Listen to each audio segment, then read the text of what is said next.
Quero falar com você nessa manhã sobre a importância da palavra de Deus para nos tornarmos semelhantes a Cristo. Eu diria, mais do que a importância, eu diria que é imprescindível, então, a imprescindibilidade da palavra de Deus para nos tornarmos semelhantes a Cristo.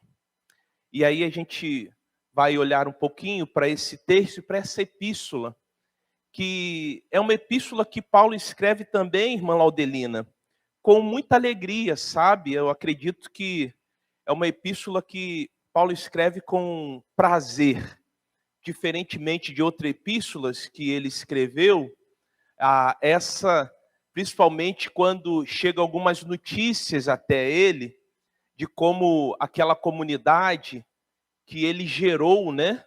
Que ele participou ativamente ali do surgimento, do nascimento dela. Mas vejamos o texto, e a partir do texto a gente fala um pouquinho do contexto e extrai algumas lições valiosas. Diz assim, 1 Tessalonicenses, a partir do verso 1 até o verso 5. E tudo indica, até os estudiosos vão dizer que essa é uma das primeiras cartas, cronologicamente falando, que Paulo escreve, né? Diz assim: porque o nosso evangelho não chegou até vós tão somente em palavra, mas sobretudo em poder, no Espírito Santo e em plena convicção, assim como sabeis ter sido o nosso procedimento entre vós e por amor de vós. Com efeito, vos tornastes imitadores nossos e do Senhor, tendo recebido a palavra, posto que em meio de muita tribulação, com alegria do Espírito Santo. Verso 7. De sorte que vos tornaste modelo para todos os crentes na Macedônia e na Acaia, porque de vós repercutiu a palavra do Senhor, não só na Macedônia e Acaia, mas também por toda parte se divulgou a vossa fé para com Deus, a tal ponto de não termos necessidade de acrescentar coisa alguma. Pois eles mesmos, no tocante a nós, proclamam que repercussão teve nosso ingresso no vosso meio, e como deixando os ídolos, vos convertestes a Deus, para servirdes o Deus vivo e verdadeiro. Verso 10. E para guardardes dos céus o seu Filho, a quem ele ressuscitou dentre os mortos, Jesus, que nos livra da ira vindoura. Que Deus abençoe e aplique a sua palavra a cada coração nesse instante. É claro que em alguns momentos aqui eu vou fazer alusão à palavra e à Bíblia, mas é importante a gente ter em mente que eles ainda, os tessalonicenses, não tinham cânon como nós temos. Mas não é nenhum equívoco, ou não estou distorcendo o texto quando, porventura, eu me referir à palavra como Bíblia aqui, porque eles estão também recebendo a palavra de Deus. E a Bíblia é a palavra de Deus, né? Então, a gente sabe que o cânon foi formado, né? Esse conjunto de livros que nós chamamos de Bíblia, que é composto por 66 livros, né? 39 no Antigo Testamento e 27 no Novo Testamento. Isso deu posteriormente, muito depois dessa epístola que Paulo escreve aos Tessalonicenses. Mas é palavra de Deus. Assim como a Bíblia, assim como Paulo pregava a palavra de Deus, a Bíblia também é a palavra de Deus. Como eu disse, a igreja de Tessalônica, ela nasceu durante a segunda viagem missionária de Paulo. Aquela viagem que deu um problema entre Paulo e Barnabé, lembram? Que Barnabé queria levar João Marcos e Paulo não queria levar, e por causa disso eles se separaram. Paulo tomou a Silas e foi para um lado, Barnabé tomou a João Marcos e foi para o outro lado. Então, nessa viagem, Paulo foi parar em Tessalônica. E então ali ele pregou o evangelho. Ele anunciou as boas novas e as pessoas se converteram. Paulo discipulou aqueles irmãos. E agora, como resultado de tudo que ele havia investido, o seu tempo, os seus recursos, a sua vida, ele vai receber notícias. Essa carta, irmãos, é fruto de notícias que Paulo recebe através de Timóteo, de como está aquela igreja, que nós podemos dizer, os filhos da fé de Paulo. Veja lá o capítulo 3 de 1 Tessalonicenses, verso 6. E é claro, Paulo recebe aqui boas notícias daquela igreja por meio do seu filho na fé, por meio de Timóteo. Era muito comum, né? Paulo não deixava uma igreja sem uma liderança instituída, ou sem alguém, né, de confiança. E Timóteo ficou ali por um tempo. 1 Tessalonicenses capítulo 3, verso 6, diz assim: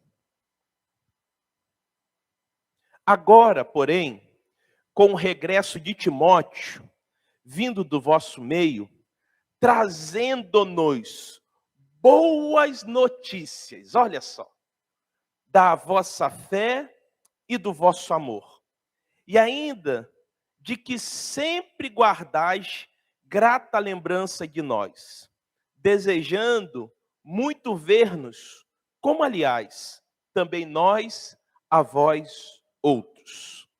Olha o que Timóteo estava trazendo, boas notícias da fé e do amor daqueles irmãos. Aqueles irmãos guardavam lembranças, gratas lembranças, tanto de Paulo quanto daqueles que estavam com Paulo. Estavam desejosos de poder rever Paulo. Da mesma forma, Paulo estava desejoso de rever aqueles irmãos. E, diferentemente das outras cartas que Paulo escreveu, ao escrever aos Tessalonicenses, Paulo está contente.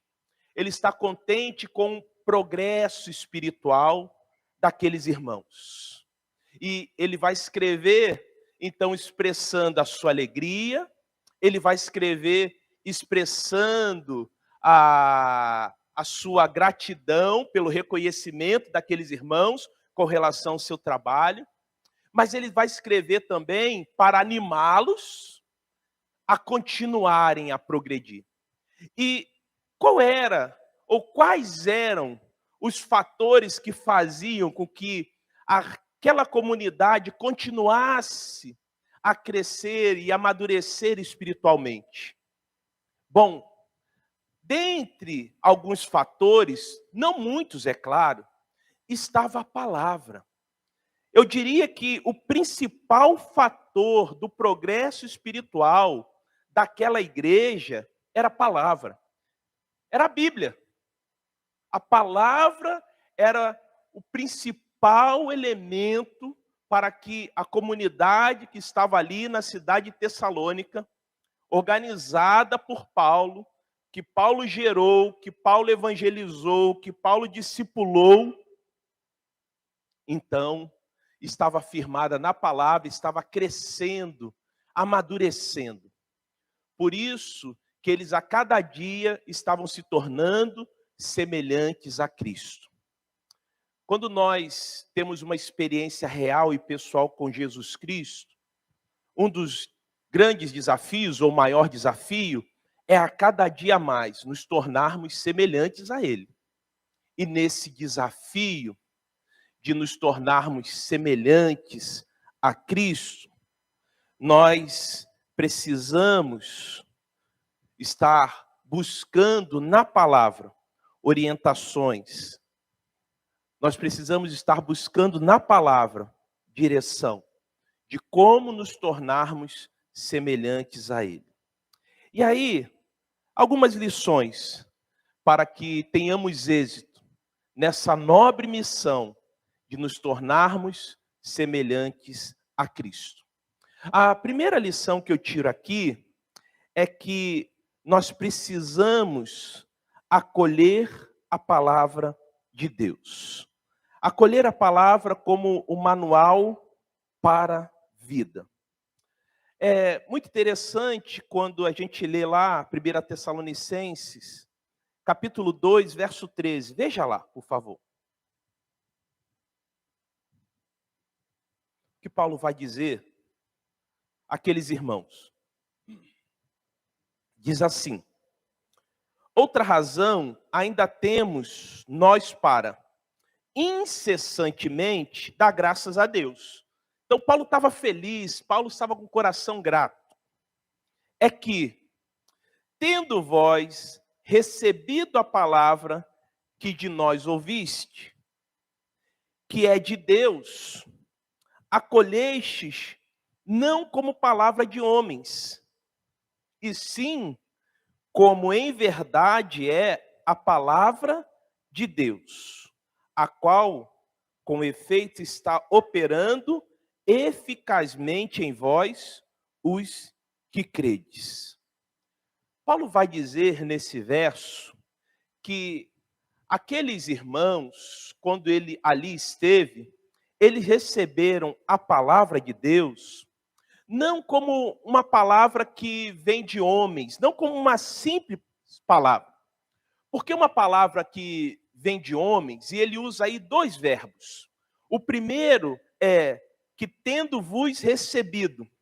O primeiro é uma aceitação formal, que atinge, João, a razão. Então, quando você está lá, João, dando a sua aula de matemática, você tenta transmitir o conteúdo trabalhando a parte da razão dos seus alunos. Até porque a sua ciência é uma ciência dura, né? É da razão. 2 e 2 tem que ser 4 e não tem discussão. Então, é nesse sentido. E de forma alguma estou sendo pejorativo com a sua ciência. Pelo contrário, né? Valorizando por demais. Então, ali a razão. Trabalhando com a razão. É uma possibilidade. Mas Paulo vai além. Ele vai dizer, olha, vocês, queridos tessalonicenses, não apenas receberam essa palavra com a razão, mas também acolheram. Eu não sei se há outra versão, mas a minha diz aqui, acolhestes não como palavra de homens, e sim como em verdade a palavra de Deus.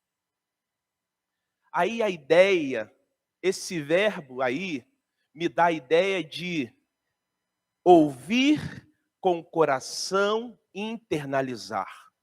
Então, essa palavra não apenas chega aos meus ouvidos e passa pela questão da razão, mas chega no meu coração, que é o centro das minhas emoções, e fica, internaliza.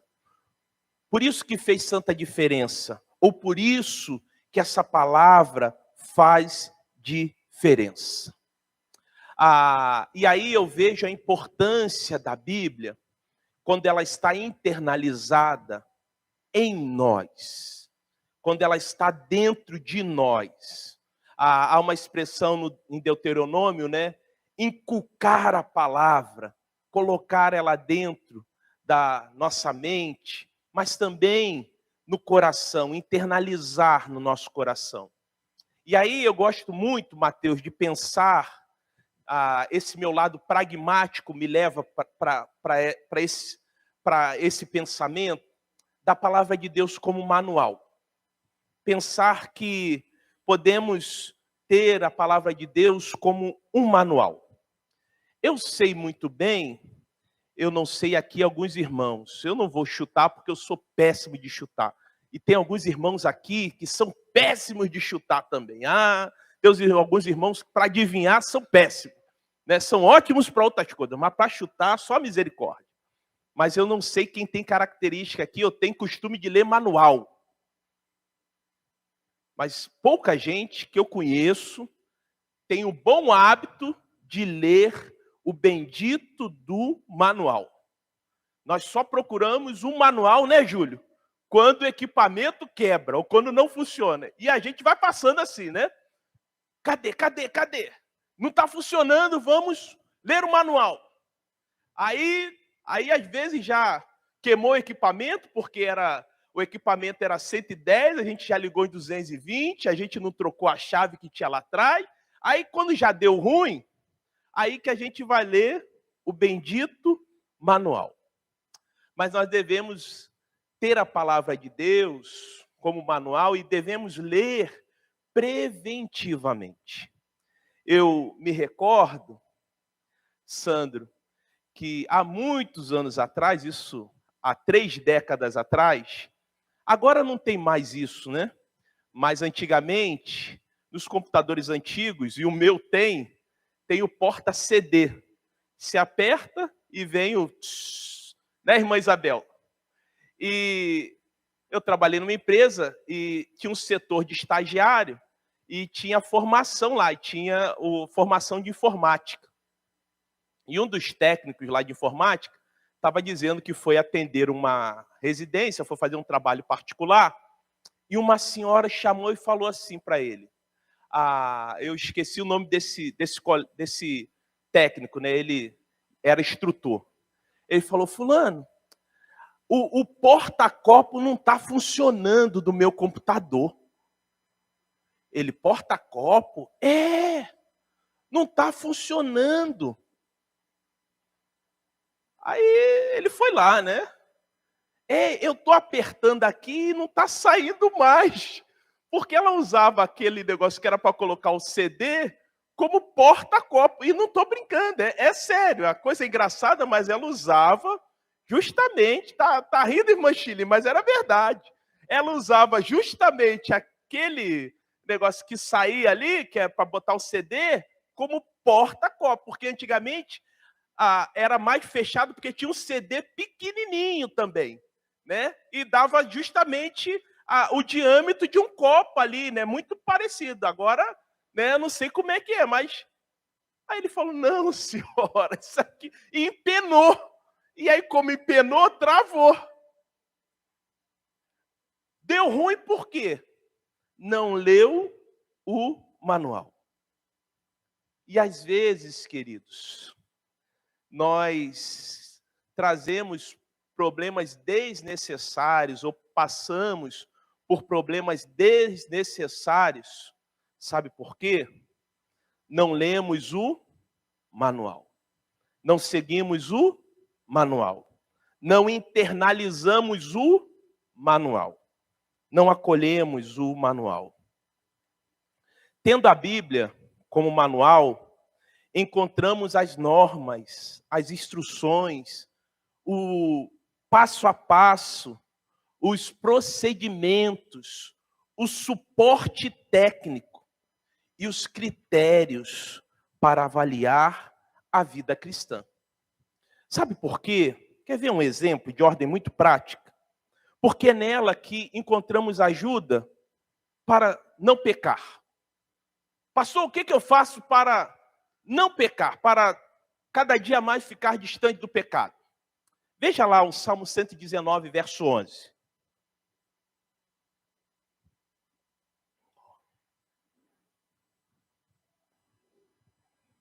Veja aí, por favor, rapidinho. Exercício rápido aí de...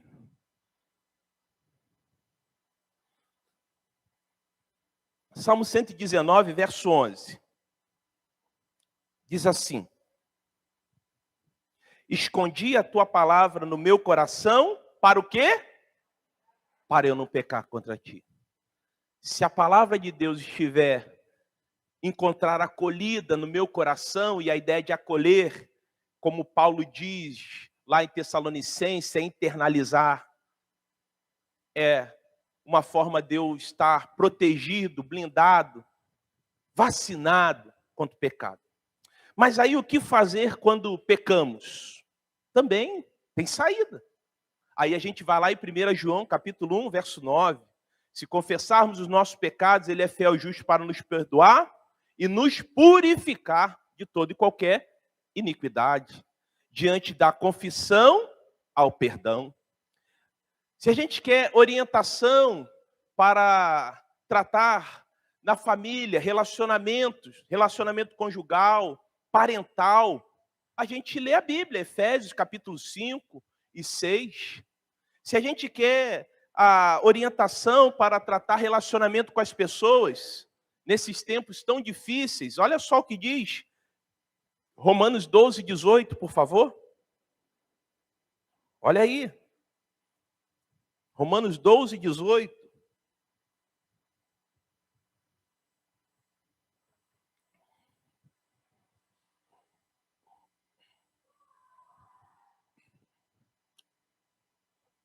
Diz assim: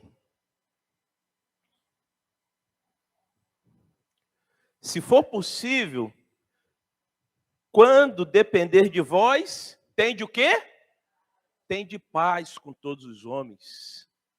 Se depender de você, faça por menos, não faça por mais. Tende paz com todos os homens. E aí você continuar lendo, você vai ver que você tem que amar o seu inimigo. Se ele tiver fome, dá de comer a ele. Tiver sede, dá de beber. Você ore por ele.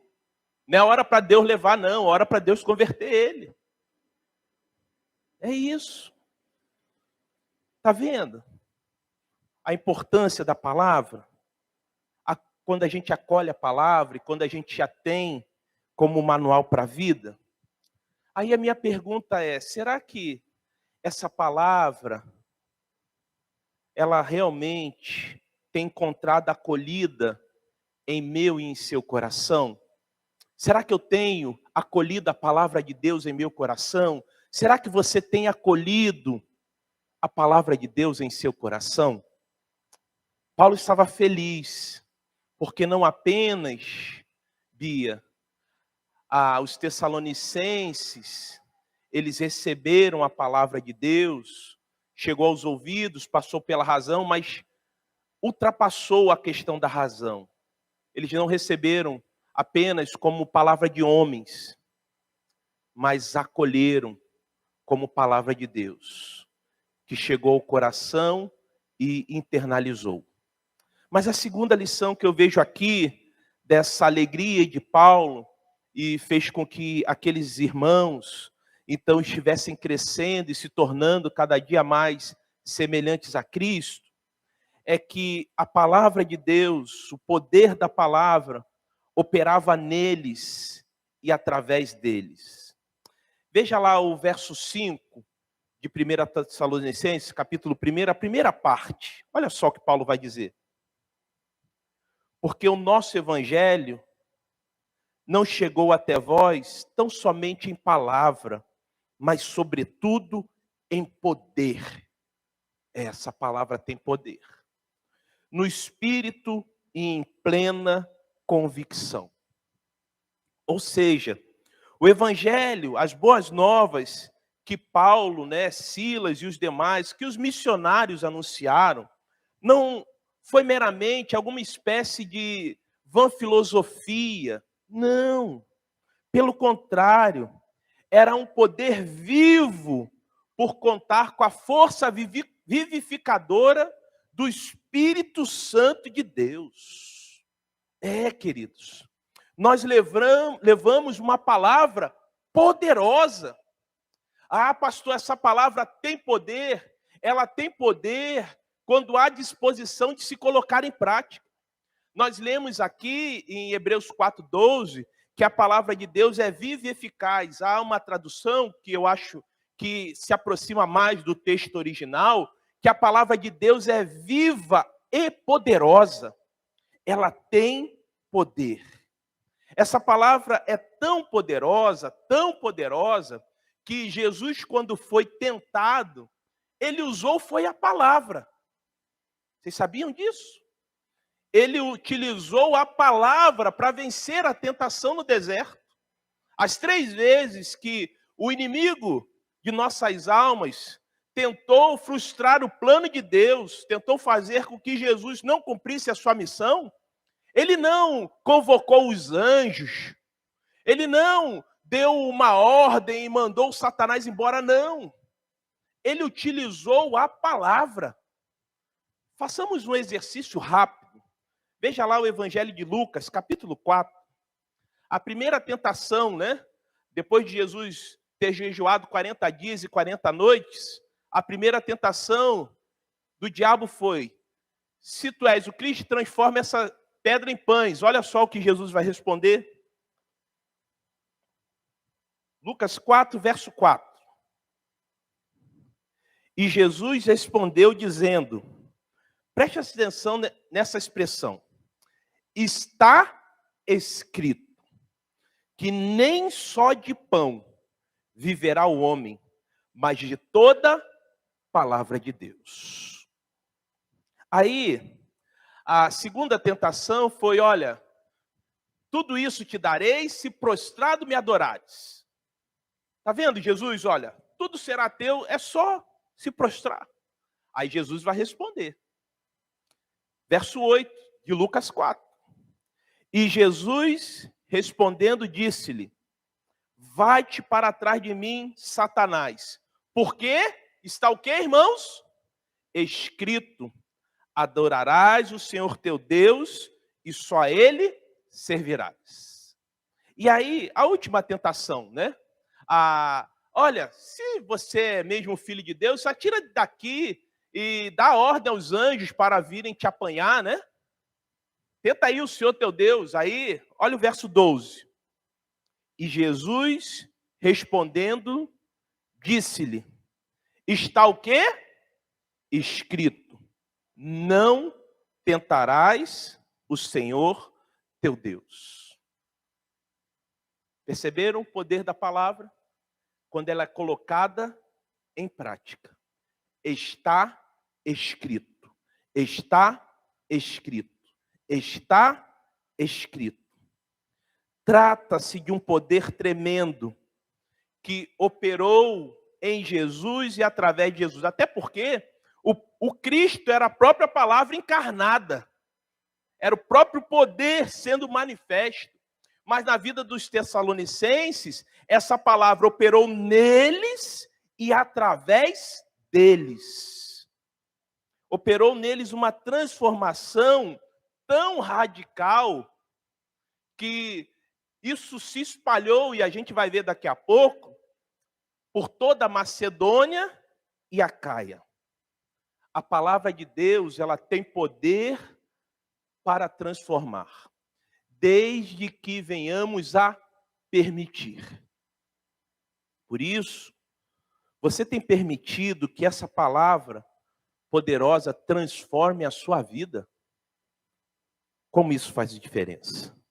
Precisamos permitir que o poder da palavra de Deus opere em nós e através de nós.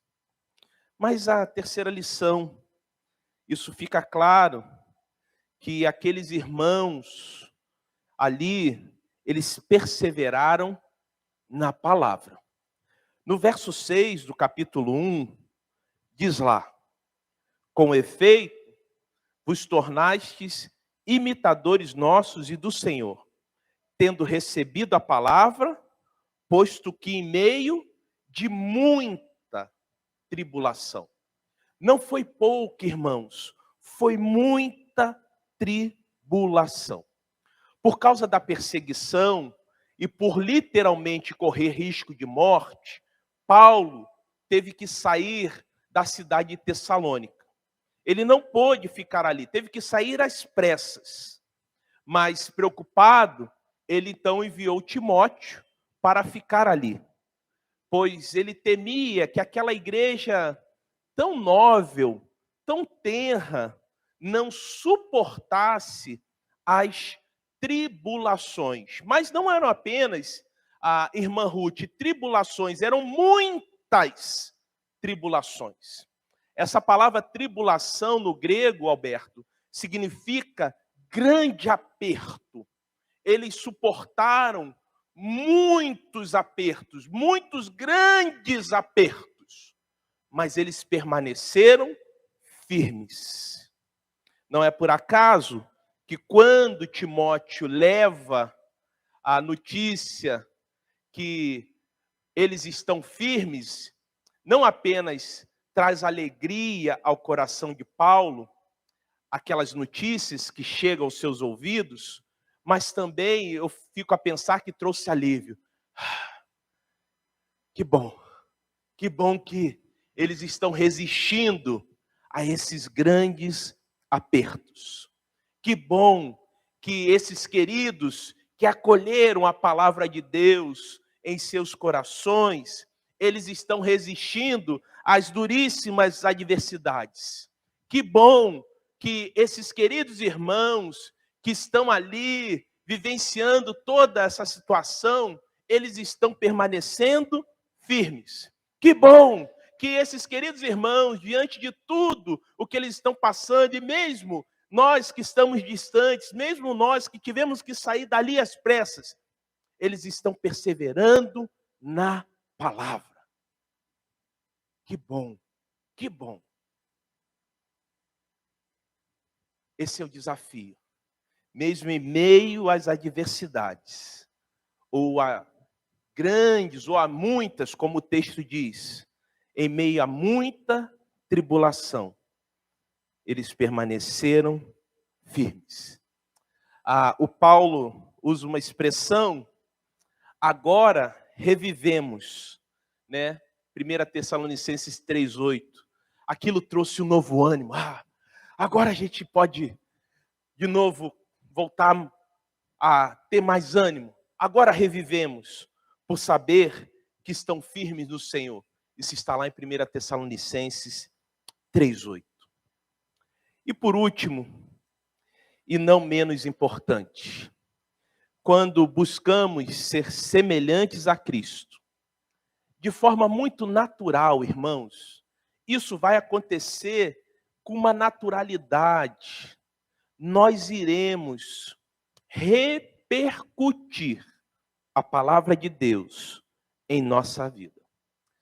Veja lá, último texto, versos 7 e 8 do capítulo 1. Olha o que Paulo vai falar para aqueles irmãos.